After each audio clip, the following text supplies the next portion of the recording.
Hi, this is Mike Callahan, Dr. File Finder, and welcome to your Butterscotch.com tutorial on how you can speed up Aero under Windows 7. Aero is the cool visual effect that makes things look transparent, look like glass. And with some video cards, however, it can slow things down. So if you like the look, but don't like the slowdown, you can make Aero a little faster.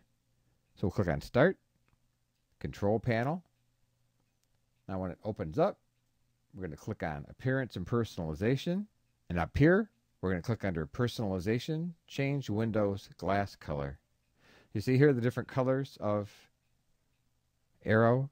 And we want to uncheck Enable Transparency. And then we'll click Save Changes. Now the last thing we want to do is we want to right-click on my computer, select Properties. When Properties opens up, you're going to want to click on Advanced System Settings. Here under Performance, you'll see Settings. And under Settings, under Visual Effects, you want to uncheck this box, Animate Windows when minimizing and maximizing.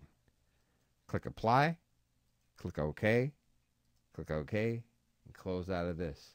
And now you'll find you still have some of the glass Aero effects, but your graphics will be much faster. And that's all there is to it.